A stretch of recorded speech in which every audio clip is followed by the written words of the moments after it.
At the dawn of great civilizations, when oracles still whispered secrets to kings and shamans, were the true librarians of the cosmos. The relationship between humans and plants was sacred. Not as a passing trend, nor as escapism disguised as medicine, but as a deep alchemy between body, spirit, and nature. In this ancestral context, cannabis was not just a plant, it was a portal. But a portal doesn't only lead to light. It can also open paths to the shadowy alleys of the soul. At the heart of this video lies a question that is rarely taken seriously. What are the spiritual consequences of smoking marijuana? We're not talking about a government's opinion, official science, or pop culture, which idolizes it as a rebellious totem. We'll search for answers in ancient traditions, in the subtext of sacred writings, in the words of mystics who dared to go beyond the smoke. That's right. Get ready for a journey that spans continents and eras. This is why the citing Indians everything from the Atharva Veda of ancient India to Alexandrian Hermeticism, when they touching smoked on the peace Rastafarian pipe. rituals and It the was prophetic marijuana. visions of Ethiopian It was not saints. tobacco. Not to judge, but to reveal. That's right. Tobacco can't calm you like that and make you want to have peace. So listen to this, people. Cannabis, And I'm not getting this a copyright. plant now trivialized, criminalized, and romanticized alike, Because I'm was, talking. in many traditions, a sacred key. And keys, as we know, are not meant to be worshipped. They are meant to open doors. But which doors? In ancient India, the Atharva Veda called it one of the 5 sacred plants of the earth, described as a gift from the gods, bearer of Amrita, the nectar of immortality. Its direct association with Shiva, the destroyer and regenerator, is no coincidence. And this is the Indian talking. Shiva is the master of cosmic dance, I the love one his who voice. dissolves illusion. His devotees, the sadhus, smoked it in clay chillums during long meditations, but always as part of a ritual. Fasting, chanting, isolation. They weren't seeking a high. They were seeking ego death, the end of identification with the body. Cannabis wasn't an escape. It was a confrontation. In the East, Taoist masters saw the plant as an ally of longevity and spiritual vision. Records from the alchemist Ge Hong in the Biopuzi describe combinations with ginseng and other herbs that provoked lucid dreams and expanded consciousness. In Taoism, every Used in the substance right has way, qi, vital marijuana energy. Cannabis, when can save you, harmonized help with the you, body, help you sleep, could refine that flow. help you have an But appetite, when can used cure by an your imbalanced cancer. body, it aggravated inner chaos. Used in the It wrong way, amplifies. it And can like any ruin your amplifier, life and just it's make you dangerous sit if the instrument isn't tuned. and not do shit. In the Arab Muslim world, certain branches of medieval Sufism also used the plant, Marijuana is the especially only thing hashish, in their that rituals. people did For the when I was Sufis, growing up, the friends supreme and family, goal was that fana, made them better ego and not dissolution, worse. the annihilation of the self in the presence of the divine. Many right. accounts speak of mystical ecstasies, of visions of the beloved divine. But even among Sufi masters, there was controversy. The great poet and mystic Rumi warned, "Why seek God in drunkenness if he already dances sober within you?" That's right. The plant was used with moderation and reverence. That's right. When it ceased to be a bridge and became a crutch, That's right. it was abandoned. Yep.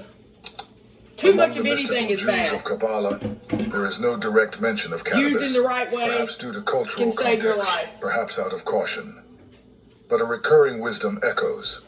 The Zohar warns that those who force the gates of light without preparation will be swallowed by their own ignorance. Yep. In modern terms, without spiritual preparation, any sacred substance becomes a trap of the ego. That's right. In Gnostic and Essene Christian traditions, archaeological studies, such as those by Raphael Maculam and Sula Benet, suggest the use of cannabinoid resins and herbs That's right. in anointing oils and Yep. temple incense. Yep.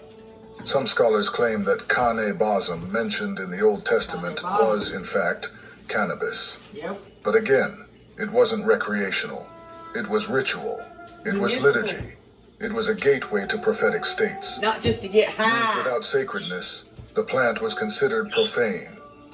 In Africa and the Americas, indigenous And shamanic that's what I tell traditions, people. both from the Congo and the I don't want to Amazon, hear hold because I deep want to get reverence for high. power You want to plants. feel better. Cannabis, you want to when think present, is better. treated with the same respect as You want to be able ayahuasca, to mapacho tobacco, eat or better, peyote. not just to get It high. is not the plant that I don't want to heals. hear that. It's the spirit of the plant.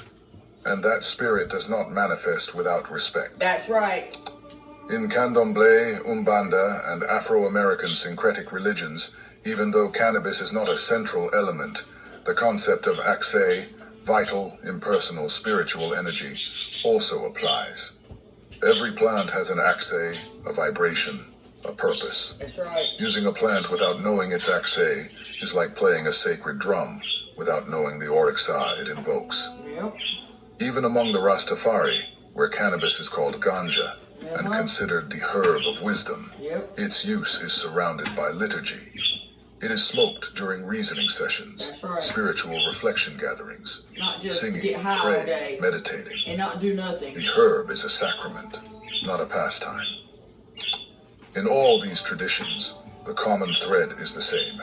Cannabis is potential, and potential is neutral. It can be a ladder or a fall, That's right. a tool or a crutch, Yeah. a portal or a prison. Depends on the What person. defines it is not the plant, it's the user, That's the right. consciousness, the intention, Just like the a gun. preparation. It's not the Because gun, as it's the the Corpus person. Hermeticum teaches, Don't ask spirit us- does not yield to those who knock on the door, drunk on themselves. That's right. And those who seek truth through shortcuts may discover that the shortcut was a vicious circle. You damn right. In the end, the real question may not be, is cannabis sacred?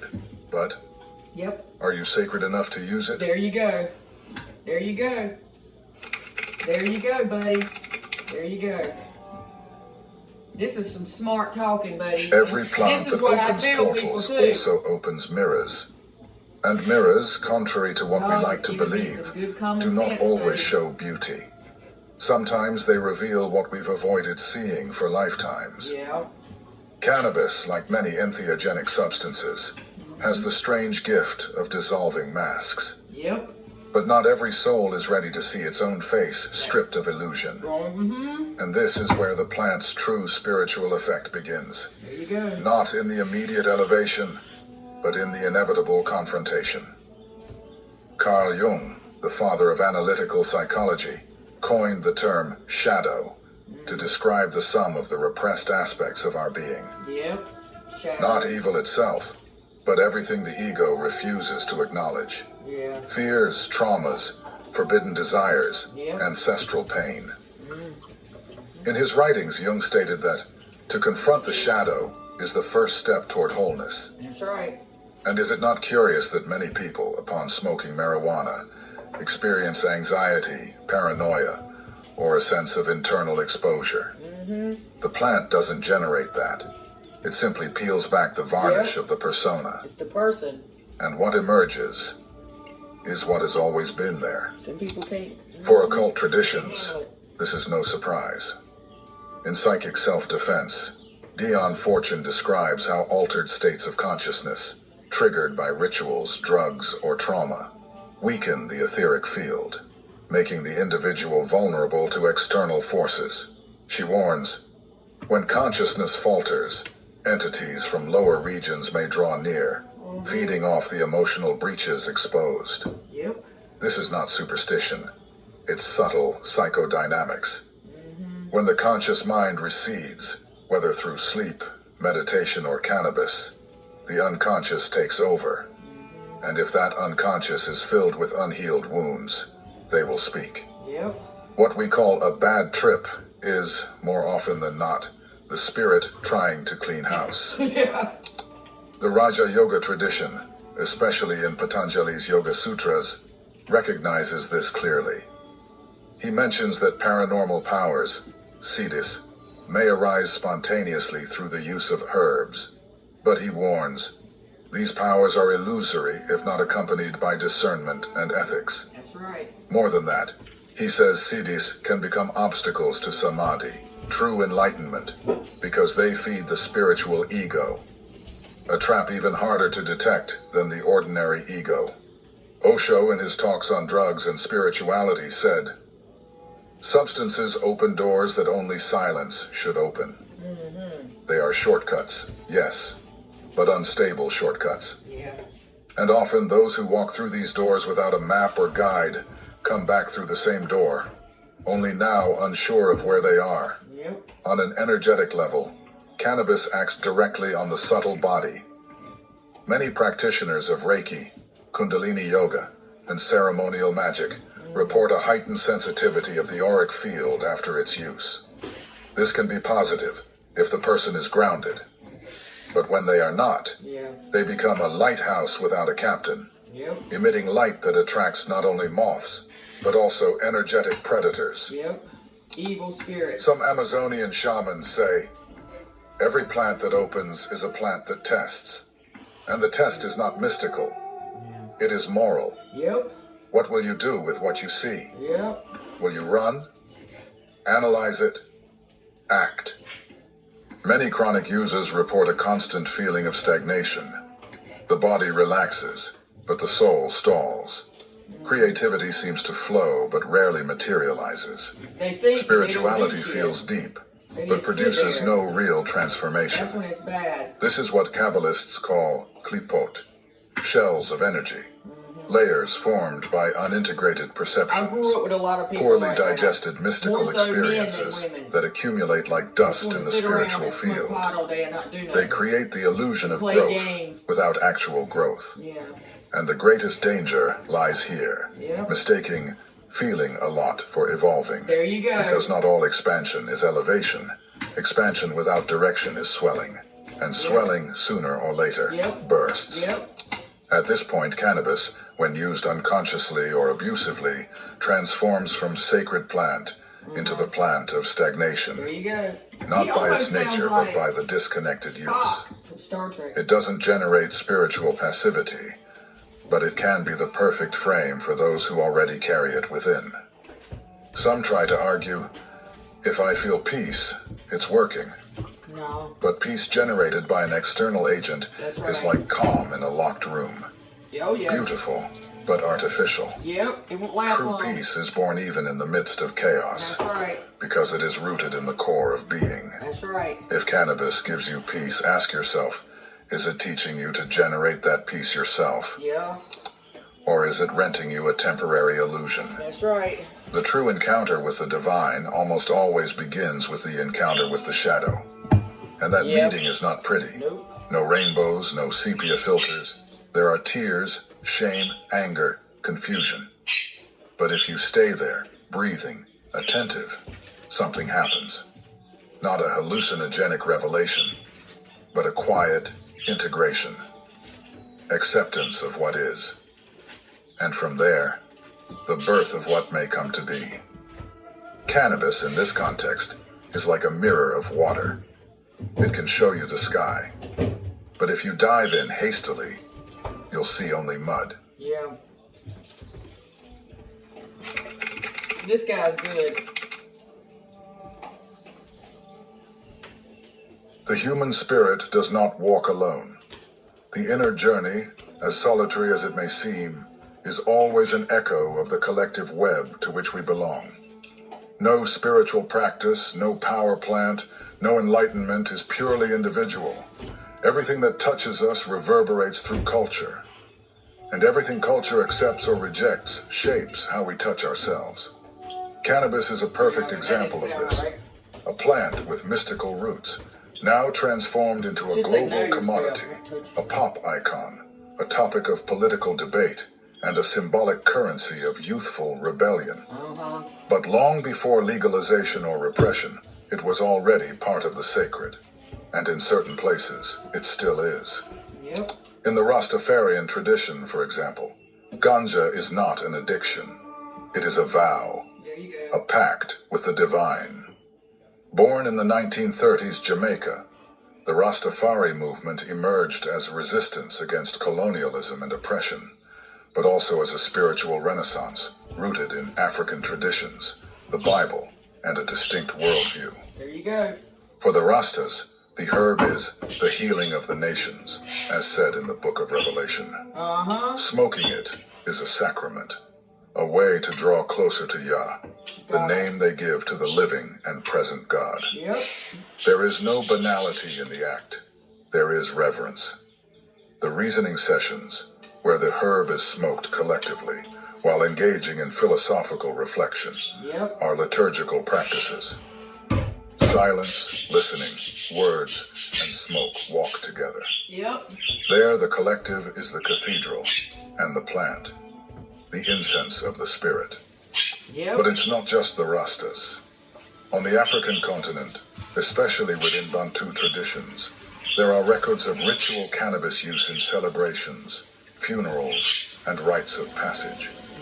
It was not used to forget pain, but to pass through it. That's right. It was presence, not escape. Yep. It was an invocation of the ancestors, not alienation. Yep. In pre-Columbian America, although cannabis itself was not native, the use of psychoactive plants in collective rituals was widespread. The concept remains the same. Substances that open portals, yes, but only when supported by cosmology, myths, rituals, priests, by a symbolic collective structure. Understanding. Outside of that structure, the plant is desacralized. It becomes mere stimulation. And that is exactly what modernity did.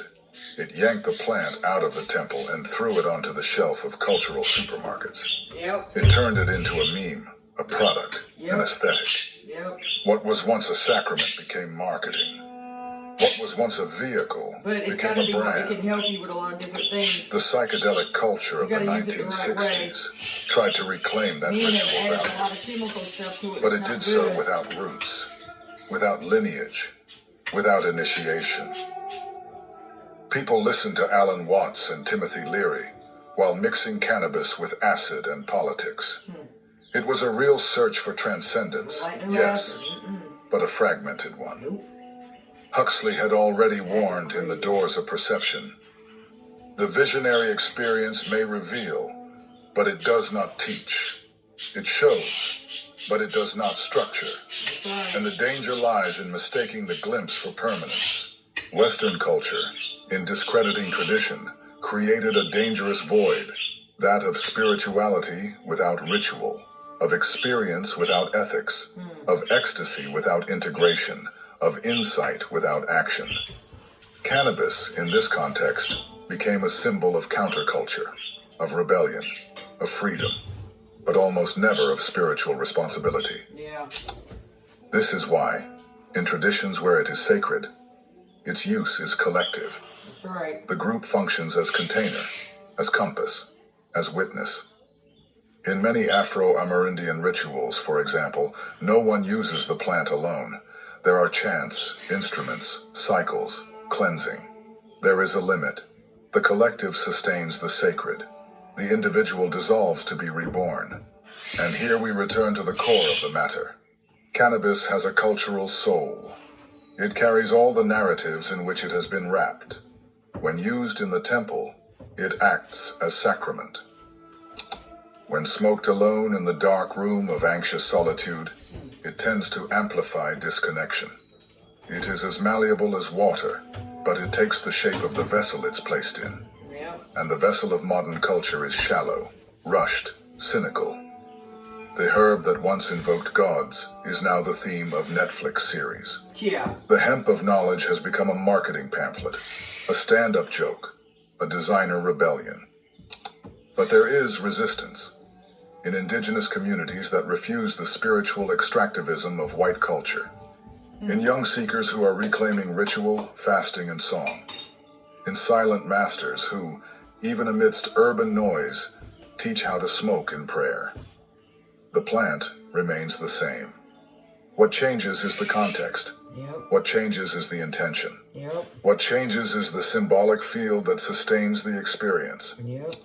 And maybe, deep down, that's its greatest lesson. That's right. Spirituality is not an individual sensation, but a collective frequency. It's not what you feel, but what you generate. It's not what you see under the plant's effect, but what you become after it fades. That's right. As an old African proverb says, if you want to go fast, go alone. But if you want to go far, Go in a circle. Bring the drum. Bring the fire. Go in a circle. Bring the plant. Put the plant, yeah.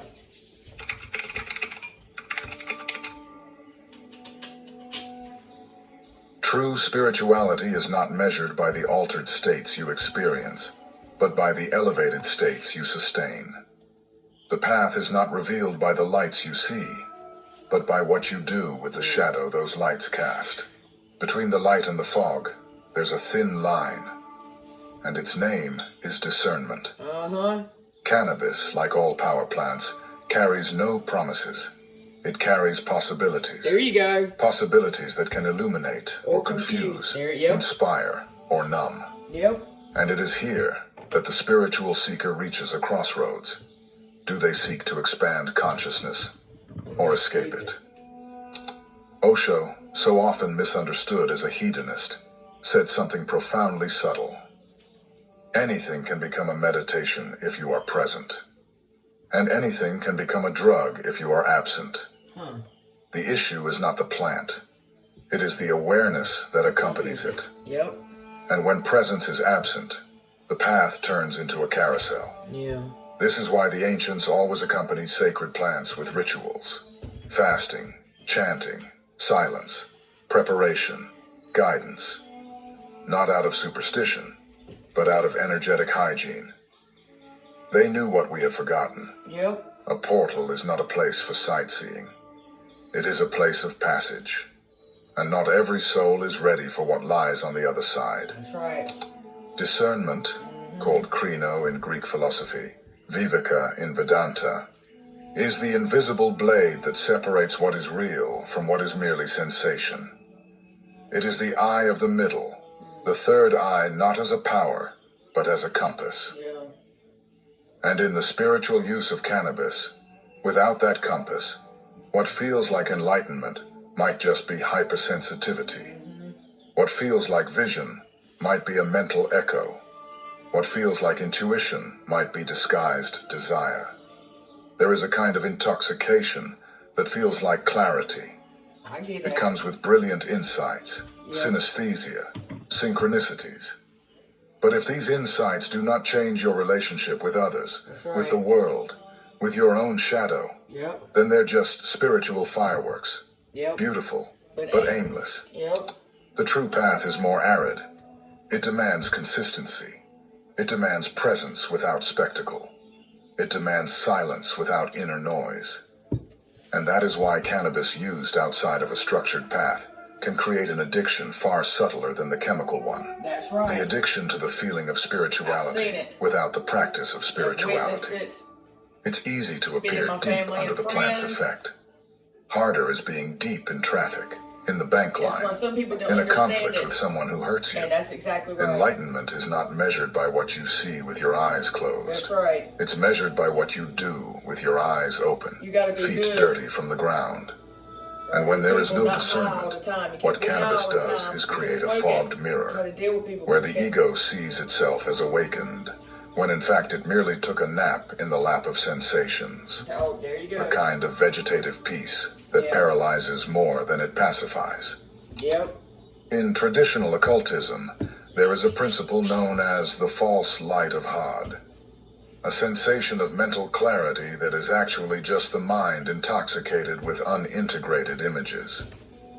It's surface brilliance without roots.